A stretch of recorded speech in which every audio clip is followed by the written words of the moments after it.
Yes, well, hello and good evening again. And here we are going to have a new topic. And this time we are going to have a philosophical one. And this is going to change a person's life if this is put into practice, right? And the topic is all about the introduction of the Bhagavad Gita into colleges and schools. And yeah, of course, because nowadays, as we can see that the times are changing and the lifestyle of people is also changing, and the behavior is also changing. So they have changed all no completely, but this change has put a lot of this has taken a toll on them and their lives. And nowadays, people are you can say leading a very stressed kind of life, and they're not enjoying themselves and they're not enjoying this journey.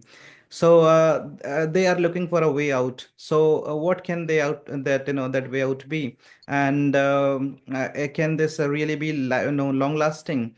So if they are given the proper training, or they are giving the proper guidance, I think this can change their whole perspective on life. This can They will have a different outlook on life, and this Right. can only be possible if they are trained, or they are imparted the knowledge of the Bhagavad Gita. Because what I personally believe is this is a kind of a scripture which has got all the answers to all the possible questions of a person, right?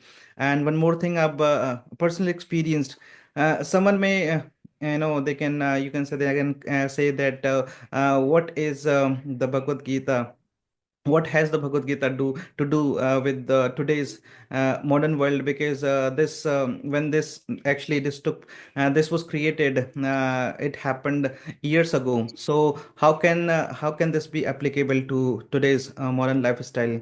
But if they are imparted this particular this particular wisdom, then they would realize that it is as applicable as it was thousands of years ago, right? So Right. now we are going to dive into a very philosophical and very deep discussion. And the question I want you to answer first is that first you would be telling the audience that what relevance the introduction of the Bhagavad Gita has to to the people and their lives, and to the schools and colleges. Means, why do they need it in the first place? Over to you. Okay, a very good evening, first of all. And we were really, inclined towards creating such video on this particular topic as we discussed it earlier. So finally, we have now got a time. So the topic is nice, and the question is also pertinent at this point of time because I think, people around the world are now, trying to present their religions in a way which sounds to be more hegemony, and therefore they are not willing to accept others' authority. So if I go with my scripture to other country, it won't be given that importance, probably because every country, every particular religion has its own idea or a scripture to follow, and they all are in a race of making it as a permanent part of all people, right? So in this particular situation, it becomes so important for all of us to introduce Bhagavad Gita not as an hegemony as other people are doing, but to provide them some effective divine knowledge. So before I go and take a plunge into this discussion, let me be very clear on my part, because this particular discussion is not going to be about the scripture. Because we understand that Bhagavad Gita is a very sacred scripture and it has got no duality on it. There is no denial in that fact. But just because of people are pretty adamant, they are very much kind of revolutionary in their nature, and therefore they are not going to take this particular lecture or discussion seriously if I go with this kind of idea to be imposing this kind of a scripture of mine on them. Therefore, I would like to introduce this Bhagavad Gita with a different, kind of approach on a positive note, by introducing Bhagavad Gita not as a sacred scripture, which is permanently and everyone knows, but as a book of life. I find Bhagavad Gita is more like a book of life, and therefore keeps it separate, a disparate figure from other scriptures. So when I include other scriptures, I'm literally not, you know, I mean, defiling or denigrating anyone's kind of. I mean, I do have equal respect to all of the scriptures. There is no doubt about it. But just because of, I think Bhagavad Gita is a little bit more kind of practical, and it actually gives you a lifelong lessons because it is all about life. So if you read Bhagavad Gita, this is basically based on our life, a common people life, and all those vicissitudes and perplexities of life that they face and counter. And in this particular scenario or a situation, many people go succumb, but ones who is a reader of Bhagavad Gita has that sense as to how they could counter those challenges and troublesome situation, and could come out, or could come out in a triumph. So this is what is the basic, understanding which I want to impart with all the audience. So this is always and throughout the video, but whatever we are going to discuss on that, my entire point will be based on it. So if I say anything in a little different way, it should not be misunderstood. This is my, just like a disclaimer, because these days people are being offended for no reasons, right? Yeah. Now, coming back to the very question of yours, why it is so important at this point of time, specifically in schools and colleges, and specifically its introduction to the schools and colleges. See, I mean, we are living in a kind of globalized world where people, students coming across from different countries, right? And they are sitting together under one roof. Now, there has to be some commonalities among them in order to give them unification, sense of unification. Otherwise, the thing is going to be very difficult to wield, right? So, therefore, Bhagavad Gita could play a very essential role in that. Because if I discuss Bhagavad Gita in this video throughout the discussion as a life lesson, then I think the very scripture aspect of it would not be discussed much, but it would be discussed about why it is important and in how many ways it really could help people from different segments to come together, be united, and work for the progress, not just for themselves individually, but for the entire globe. So this is the best, you can say a lesson or the best way, uh, or a reason word for which I think Bhagavad Gita needs to be introduced to all forms of colleges and schools. However, these days, IIM colleges, some IIT colleges have already done a marvelous introductions of Bhagavad Gita, and there are preachers from all segments who are highly educated and erudite, specifically in this field of Bhagavad Gita. Even the ISKCON temple has gone much activated for last 5 to 10 years. You can see even in Gwalior we are living, there are many kind of centers and headquarters of ESCONs, not just in Gwalior, across the MP and other country, other cities and the states where they are, you know, they are providing Bhagavad Gita's, divine knowledge as a part of life, and they are doing its promotion. And they are doing it for free several time, and on many occasions I found, if I'm going to New Delhi or some part of the country, I found this ISKCON temple and its branches are promoting it for free. So you might find them, they are giving you Bhagavad Gita for free, right? So to that extent, they are assisting us to come and just delve into the study of what Lord Krishna had to say to all of us, and try to apply this in your life and see what a marvelous change you can have, and then what height or the acme of your career you can reach. So I mean, for that reason, I think Bhagavad Gita needs to be introduced, and it's the right time. Over to you. Even I've got, all the volumes of Srimad Bhagavatam from this ISKCON temple. They came to me, and then they showed me the whole carton of all the volumes, and then I bought all the 35 books from them. And they even came to me themselves. They brought the truck, unloaded, the truck, and then they gave me all the cartons, right? Right.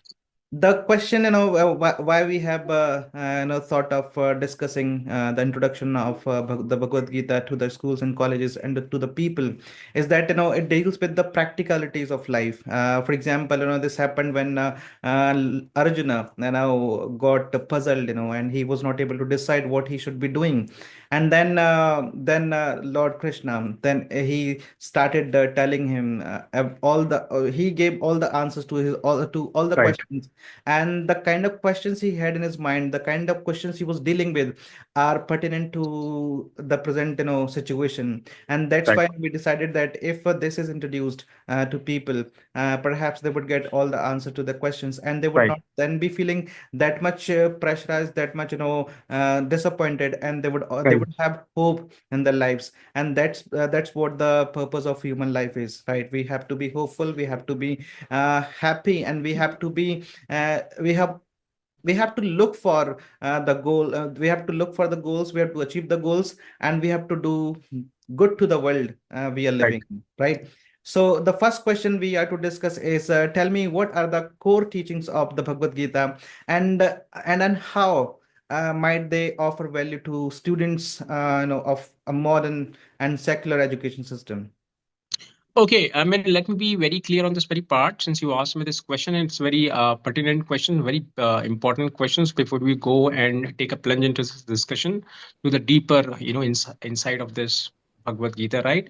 I have read Bhagavad Gita twice, and this is my third reading. I still think there are many things, I mean, need to be, read again because being, being a boy who hasn't got any particular kind of personal experience, a divine transcendental experience, even I haven't gone under any sort of tutelage, specifically those who are elevated sense and those who had given me some sort of lecture and the preaching on this. So I didn't get that particular experience. So I personally read it and I found it quite working for me. Okay, it is giving me some sort of strength in all ways. So I found it very positive.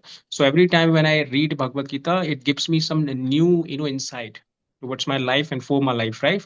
So whatever I'm going to discuss about these whatsoever questions you throw to me will be of my personal experiences, what I have read, right? So I'm not going to paraphrase everything in the very same fashion, which is basically dictated and discussed by most of the transcendental saints who have got expertise and a 40 on this Bhagavad Gita, right?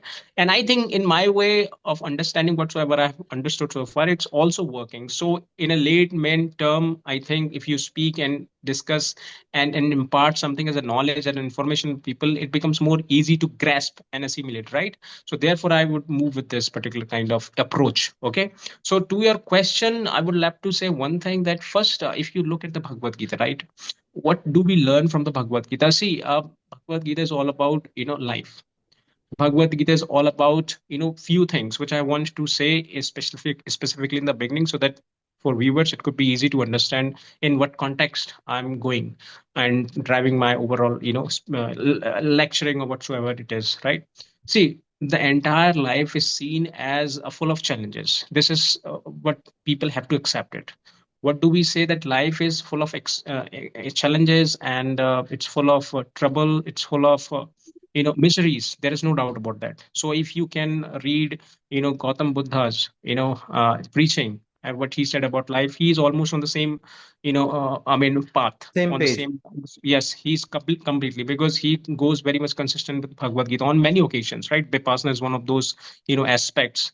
Okay, Titiksha and Vipassana both are similar. Titiksha is Yes. basically revered here in India in Bhagavad Gita, whereas the Vipassana is much venerated in Buddhism, right? So Mhm. both are very much kind of similar on many occasions.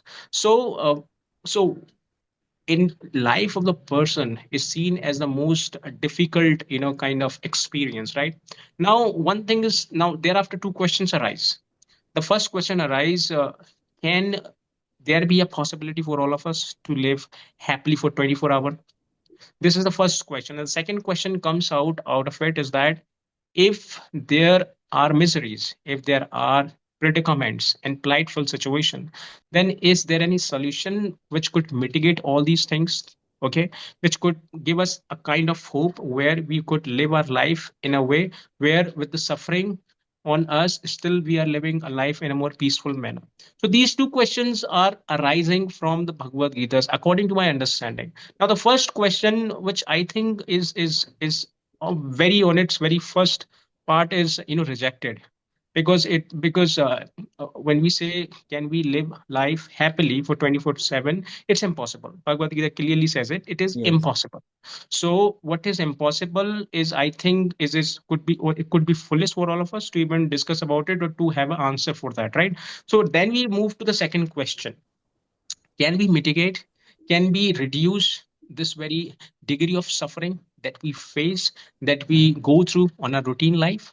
Then yes, there are numerous verses for that, and there are numerous, you can say, discussions and explanations and examples given in the Bhagavad Gita, which clearly dictates yes, it is possible. So there we need to understand, and there we now develop a kind of a passion for reading Bhagavad Gita. Yes, if it has and holds such kind of solution that yes, we could mitigate our own suffering, then why we should not read Bhagavad Gita, right? So this, first of all, the core that you asked me right in the first question, what is the core? So the core of the question, the core of the Bhagavad Gita is that how to live our life with such a mindset where the suffering could not make us so much disturbed that we become so oblivious to the literal essence of the life. So that is what is the core understanding of the Bhagavad Gita, which supports and bolsters one particular idea or thought, that we have to live this life to the fullest, regardless of all those possibilities, impossibilities, certainties, uncertainties, and even sinisters kind of experience that we come across with the encounter. We have to be in an equanimous set of state where we could not be affected at all. So this is the core teaching of the Bhagavad Gita, which is given in almost every second words in different way. Even if it is given us in the form that this body is not ours, it is something, a cabinet, right? So it is mortal, right? It is likely to die, it is likely to vanish one day, but what is not likely to be vanished is the soul, and which is you. So this particular idea gives us a sense that something which cannot be withered, something which cannot be wet, something which cannot be ablazed, which is incombustible in nature, then which something belongs to us, means that is us, and therefore there is no reason to be scared, there is no reason to be fear and apprehended about it. So this is the core understanding of the Bhagavad Gita. Every second verses of the Bhagavad Gita deals with only how we could make ourselves towards life in such a way where we could be neutral, indifferent, the correct word which is used in this, that indifferent towards success and failure, because these two things, success refers to happiness, and pain refers to, sorry, failure refers to pain, right? So Yes. these are the two aspects our life is dangling between, like a pendulum. Okay, and there we have to make our life in a more balanced way, to put it on a balanced way, so that we could not be affected at all. So this is the core teaching, first of all. So next time when viewers, all those who are watching this video, try to read Bhagavad Gita on its own, they have to keep this thing in their mind, that Bhagavad Gita is all about to tell us that how we can make this very life, which is full of suffering, pain, to be converted into something, a whole possibilities, right? So that even when we have sufferings, as we have discussed earlier, that there is nothing like a situation where we can say that there is no suffering at all. Suffering will always be with you.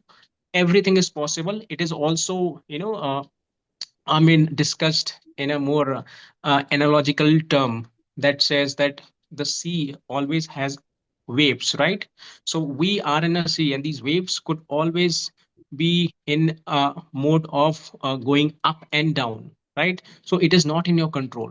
You have to be neutral on all possible conditions, and that is what is the basic, you can say, teaching of yoga also. The teaching of the yoga also teaches us how to be, you know how to attain that state of mind where we are not going to be affected at all. So this is the core part of that. The second part of that question you discussed about that secular and modern school, right, that you were talking about, that how in this particular kind of scenario where students are coming out together from different part of the world and they are reading together, how the Bhagavad Gita could be even more effective specifically to all these people. I tell you, since I told you that since we are not dealing Bhagavad Gita as a scripture right now, we are dealing it as a lifelong lesson. So therefore, if you introduce this to these kinds of secular institutions, I don't think people are going to take any umbrage, any offense on that, because we are not here to to present a dominance of Bhagavad Gita over there. What we are trying to say, how we all could come together under one roof and act unitedly for the progress of the all humanity. So we could do something for that. So in this way, if you do Bhagavad Gita's promotion and you process it further and make people understand in how many ways it could be really effective for you, then I think the thing's going to be very easy, like a cakewalk. And I think people will love to read Bhagavad Gita because it's really important.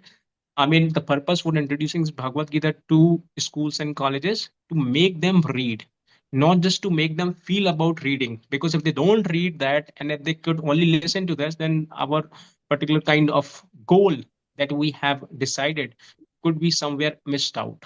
Over to you. For example, this is life, and especially we are talking about students and students in colleges and schools, and we are also talking about people in general. So we go through different kinds of emotions, right? Sometimes we feel sad, sometimes we feel depressed, sometimes we feel like giving up, and sometimes we feel sometimes we get shaken up, right? So the purpose for introducing the Bhagavad Gita to schools and colleges and people's life is that it teaches us how to strike a balance between all these kind of situations and emotions. As you told me, and as you told everybody, that it teaches us how to strike a balance, and it teaches us how to become poised, how to stay poised, and Yeah, how to keep the balance, right? For example, it also teaches us how the acceptance, because correct, life in life, what has to happen will happen. You cannot right, stop it, right? And the Bhagavad Gita teaches us how to stay, or how to live with whatever is happening to us, right, whatever is happening in a life. I'm reminded of an incident which took place. It was the time of the Buddha, and what happened. There was a lady. His son died, and he was too young, and she was not actually able to believe that her son was dead. And yeah, then she went to people asking for some medicine which could bring the kid back to life. But everybody was making fun of her because they knew that the child was no more. But because she was so sad out of grief that she was not able to believe it. Right. So somebody suggested her that she should be going to the Shakyamuni, and Shakyamuni was basically Lord Buddha, and she went to him, and then she was asking him for bringing back the life of right, her child. Then he said that he knew that she would not be believing him, and she was hell-bent on not believing anybody. That right? right, So he thought of making her realize through an example. So he sent her to a house where from where she could get some mustard seeds, where the family which has lost nobody in right, their in that family, right? And then she thought that she would find a family where nobody has lost anyone, any of the near and dear ones. She went there, and once she started asking for this mustard seed, but she could find no home where people have not lost any near and dear mm, them theirs. Then she came back to the Buddha, and then she realized that death is permanent. And right, what lesson she learned from this is that life nothing is permanent. So if people are going through such kind of difficulties, people are going through turmoils, people are going through ups and downs of their lives and highs and lows of their lives, then they should be believing in one thing, that nothing lasts forever, Yeah. nothing is permanent in this world. If Mm, they are going through some difficult times, there will be times where they would be enjoying the life, right? mm, So I still remember, some words I wrote, right? So the words goes and go like this, that life is life is not all about permanence, right? So life is the congregation of colors. You cannot have it black and white. You have to right. enjoy the mix, because life is all about the combination of all kinds of experiences. So this is what is taught by the Bhagavad Gita. If one learns the principles, the basic principles of the Bhagavad Gita, they would realize that life is going to be a pleasant journey once they start accepting the things that happen in their lives. Right. So the Gita teaches us all about all these things. The next question we are gonna discuss Before is before before you go with the next question, I want to add one more point to this. I'm reminded of one very beautiful quote I read specifically in the Bhagavad Gita, which says, "Transient is of no endurance," which means that something which is transient in nature, fleeting in nature, ephemeral in nature, is not a subject to endurance. Means something which is almost there in a form of temporary, so there is nothing about to be suffering about, right? So we should not be bothered about, concerned about even our misery, which we call the utter misery, or a yes. plightful situation which is there only for a temporary period. So people find it's really difficult time, and it should be like unbearable for them, intolerable for them. It is like it's not possible, right? So something which is transient in nature, we should not be much concerned about. So this is what goes befitting with what you have said on your part. Over to you. Yes, and one beautiful example I'm reminded of, which was given by my guru in one of his preachings. He said that we can, this is very general and this is very common in life, that suppose we want to eat something a lot, right? So if we are given the same thing over and over again, I think one day we'll stop, loving it. We will say, why should I Obviously. have this all the time? And if we keep harping at the same thing in life, right, we will not be able to enjoy it. So why we should be believing that this is going to end someday? And rather, instead of being sad, instead of being disappointed, we should be enjoying the whole thing. If there are difficult times, they're going to teach you some lessons. And if are in you can say enjoyable days, you should be sure that this is also going to going to end Mm, someday. So you should be getting ready obviously. for the difficult times, and this is what has been taught by this particular this beautiful scripture. The next Right. question I want to ask you is, tell me, how could the principles in the Bhagavad Gita, such as duty, that is also called swadharma, right? Sorry, dharma, and the equanimity, that is called equanimity means being the same in all the situations, right? Equanimity, or you can say the composer of one, no, composer one Yeah. has. So tell me, how could the principles in the Bhagavad Gita, as the duty, as I've just mentioned, right, and equanimity, benefit young people in their academic and personal lives? See, when I read about these two concepts in this Bhagavad Gita, I got really fascinated. So I really, had a feeling that I somewhere tasted a kind of nectar of life, because when you read the concept of dharma and then you go and delve into the matter of how you could be in a sang freud state of mind, which is much tantamount to equanimous mindset, right? So these two concepts are literally very active, and it provides you a sort of functionality in our routine life. How it has to be applied is the question of discussion. Since we are discussing about dharma, duty, and equanimity of mindset, and in what way it could positively affect the youth of the mind, youth of the people, especially the youth of the country, right? We need to first understand what dharma is all about. what duty is all about and in what context it is being discussed, it is really important. First of all, we have to be a little more moderate in a sense that we need to understand things in a more spiritual, light, in the light of a spiritual rather than in the materialism. Because if you read everything having a material concept of it, then it will be very difficult for you and for you to Yes. understand. it Yes. is just like it is just like a thing where a bee which is consistently trying to lick a closed bottle of honey, which is impossible for it to even have a taste. So until the bottle is open, I mean, the bee cannot have a proper taste of how the honey taste. uh, so the same way we have to be little much devotee towards spiritualistic lifestyle, and then we will understand how it works, right? So this is the first prerequisite requirement for everyone. I'm not saying that they have to come down to the point where they have to be blind devotee to everything.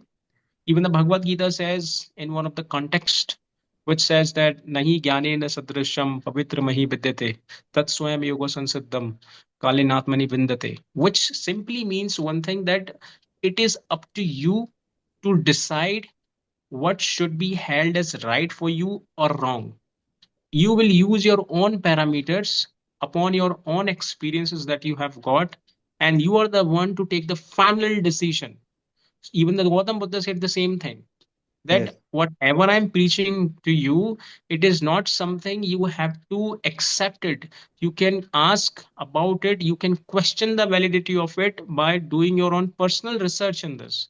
So that is all about Bhagavad Gita also, right? So when you talk about this dharma basically dhr is a term, Sanskrit term, which simply means to uphold.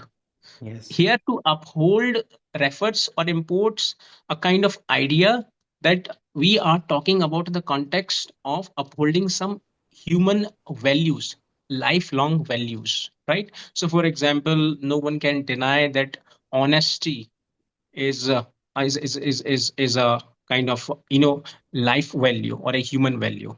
In the way integrity too, right? And not be deceitful, always be truthful to people. These are the major values of life. No one can deny the essence, no one can deny the very strong part of these values in life, and the way it plays specifically helps making people from their lowest to the eminence level, right? So these are the values which we have to uphold. Now in this context of Bhagavad Gita, dharmic is all about to be doing one's own duty. So let me give you one example, and this will be easy for all those viewers to understand. For example, when you burn up a flame, right? So the dharmic duty of the flame is heating and light. This is a dharmic duty. You cannot detach fire from heat and lightning. It is impossible. If Yes. there is no heat, there'll be no fire, there'll be no light. Understand this. So this is the dharmic duty. For example, you can say, I mean, ice. So you cannot detach this coldness from the ice, right? This is Yes. its dharmic duty. Okay. So sun's dharmic duty, the sun, the god sun, it's a dharmic duty to give us energy, to And heat. light. You And cannot light. separate, you cannot see sun separated or be completely different from, or be completely distinguished from heat, right? So this is its dharmic duty. So in this same context, and the same thing when we apply specifically to humans like us, we are told and we are taught that we, whatever the task we have at our hands, we have to work, and we have to abide by all instructions whatsoever is assigned to us, regardless of the result whatsoever it is to you. Okay, so this is the dharmic duty. So for example, I am a doctor, so my dharmic duty being a doctor is to give Treat the treatment to patient. Yes. patients, right? This is my dharmic duty. Now if I go and do some you know immoral things, being a little more unethical, then it is going to be a gross violation of my dharmic duty.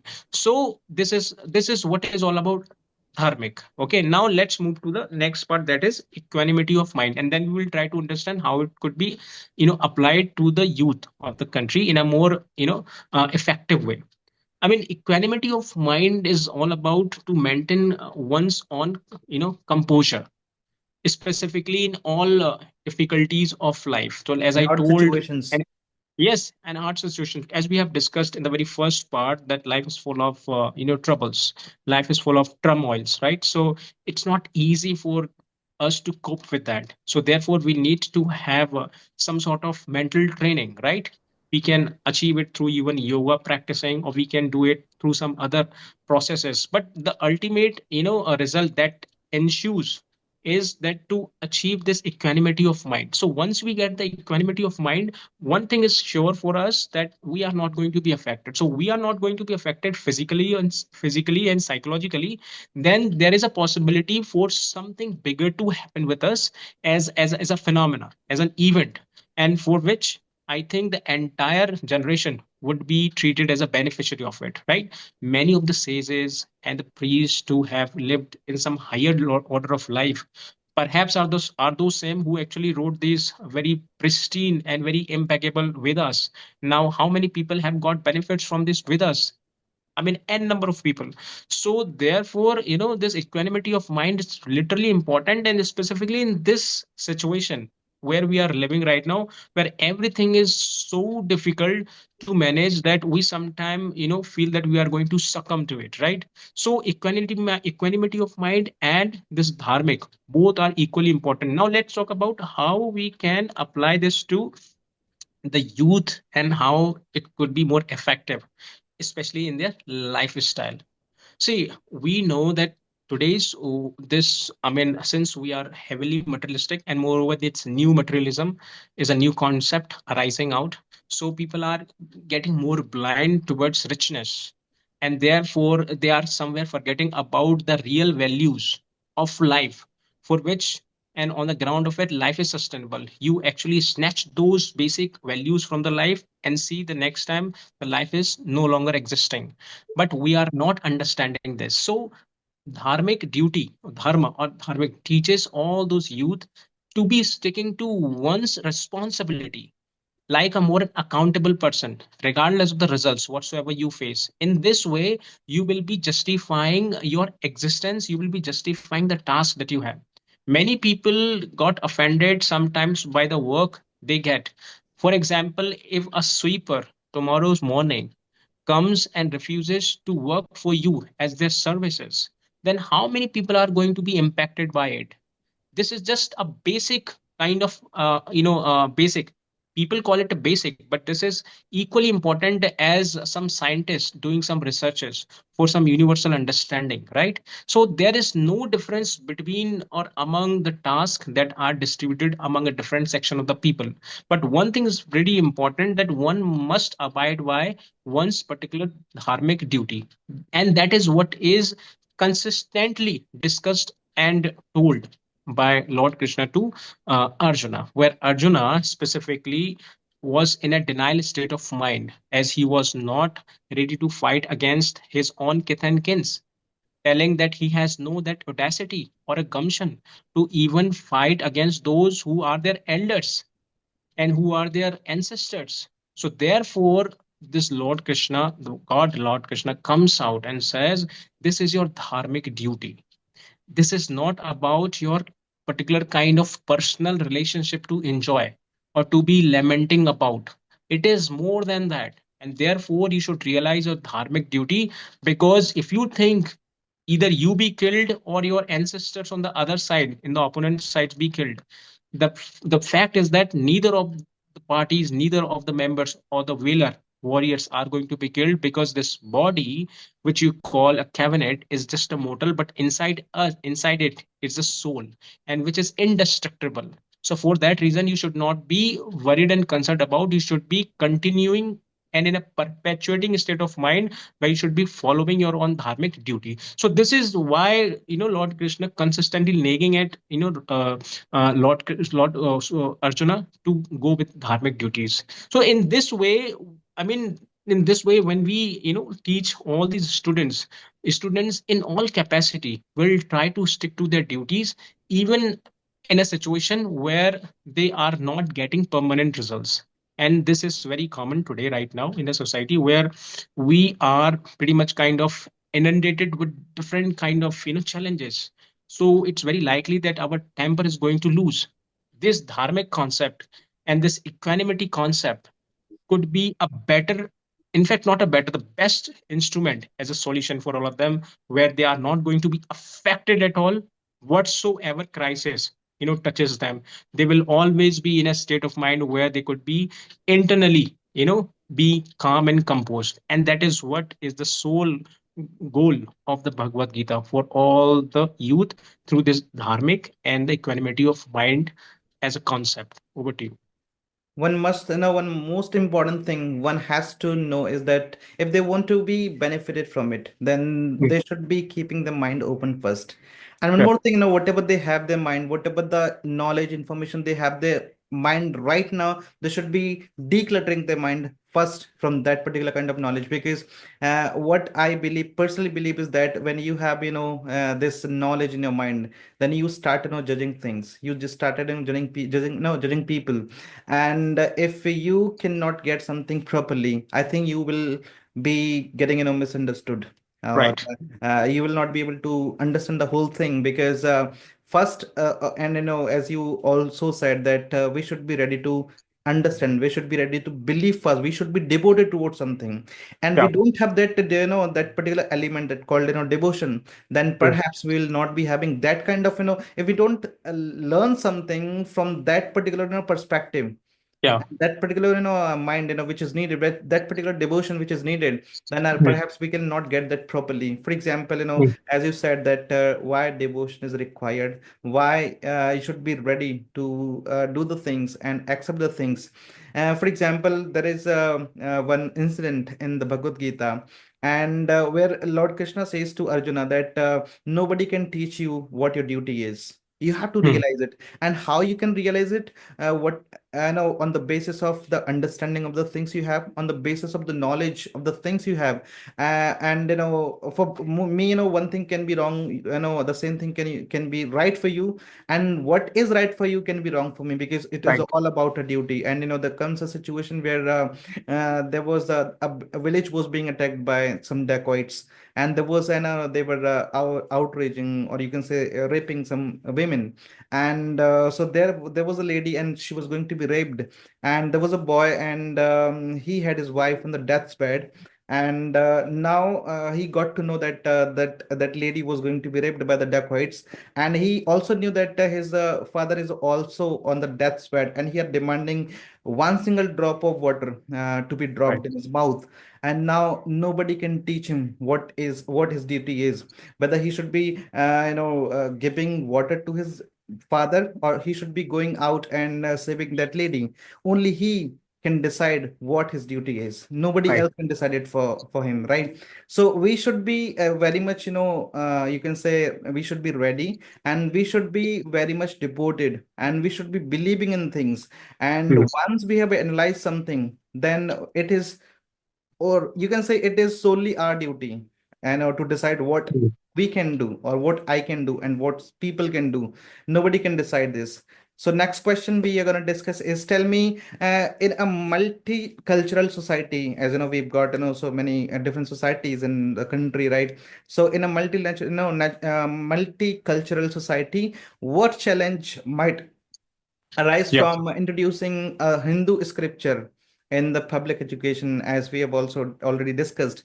But now you have to shed some more light on it. So, in a multicultural society, what challenges might arise from the introduction of a Hindu scriptures in public education, and how could these be respectfully addressed?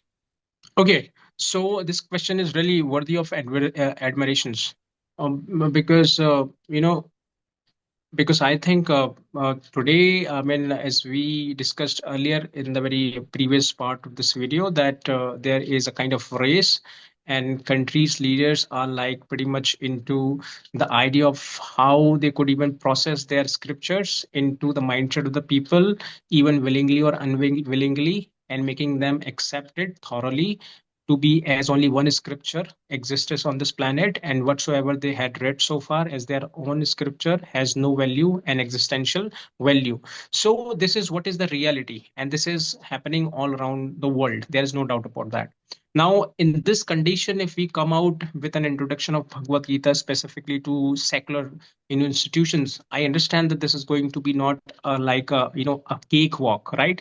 It is going to be a very Hercules task, and therefore we need to be very careful and circumspectively we need to deal with this, because we are much interested into making people aware the beauty of this knowledge, which could be heavily impactful in a more positive way for the people, rather than to prove the dominance of one scripture called the Bhagavad Gita. So we are not here at all to show any sort of kind of dominance of Bhagavad Gita. So therefore we have to be very careful about it. And we are not Right? even promoting it. We are just talking about the kind of teaching it has for people. Yes, yes. Therefore, I started my discussion with this. Say, I am dealing Bhagavad Gita today's in this lecture as a life lesson book, which provides us some insight as to how we could live our life without being much affected from this perplexities of life, from this kind of turmoils of life, and we could maintain, retain that tranquility, so that our life could be even more worthy of, pleasure, right? Because otherwise, life is full of challenges. So therefore Bhagavad Gita needs to be discussed in that particular context. Now the challenges, as I've already discussed, these are the basic challenges, because you are talking about the scenario where everything has got already globalized. So in some of the institutions, even in India, there are students from different countries, and they Yes. have their own different particular subscriptions to their ideologies. So we can't tell them to go and refuse their own ideologies, and to be behaving as a as someone, a traitor, like to just go and be against their own values. We are not interested in that. We are not believing into converting people into some sort of a religion. This particular kind of idea of introduction of Bhagavad Gita to secular institution is only processed with a particular single mindset or a purpose or a purpose, that is how we could make our life more effective in all ways. So the challenge that you talked about, which is very relevant challenge, but in the same way we have a strong valid reason as a counter to that, and we could do that, but the requirement is always the same: a true intention. I have seen that many of the institutions do this introduction very successfully, but there are few kind of lectures or the way of representation of this book somewhere sounds more like that we are trying to dominate on other religion. So we have to be very careful when we are talking about the teachings of Bhagavad Gita, that there should not be any reflection of kind of any kind of defiling, or a kind of you can say kind of Like the insulting Bhagavad or Gita being belittling. imposed on others. Yes, this should not be. I think this approach must be strictly avoided if we really want to achieve. Otherwise it would be treated as blasphemy. Many Yeah. countries Yes. have their announced punishments for blasphemy specifically. What we are talking about is that come and read our book and see if you find something relevant for you, accept it, apply it in your life, and see the difference. And that is how you can challenge and how you can counter this kind of issue, which is obviously an existential issue, and which is very uprooted, I must say. And that will need your intention plus your determination and perseverance, because it is not going to be uprooted or extirpated very easily, which is also the fact, because countries are trying to defend their boundaries, and to defend their boundaries there are certain parameters and instruments they are taking as a key, and one among those keys is the religion Religion. itself. Yes. So therefore they are not in a position to even take any sort of rubbish from your side as a belittling to your particular script, to their particular scriptures, because this entire thing could even mess up, and then completely make things more unmanageable, and it'll be out of our hand, right? So we have to be very careful, and we have to present this Bhagavad Gita as a life lesson for all, and give them opportunity to come on read it, okay, and have their own interpretation. because we want them to read it, but only on one condition, that we are not going to prove that their literature is somewhere down in terms of significance, substantiality, comparing to my scripture. Over to you. Yes, so this is something which we had to discuss, especially in this episode, and Uh, we have got the whole series of yeah, the introduction of Bhagavad Gita being introduced to schools and colleges and to people, right? So we'll be coming up with the next episode, on yeah, Wednesday, and till then, I'm taking a leave, and stay tuned because we have got a lot to offer. yeah, sure. Good Take night. care. Good night.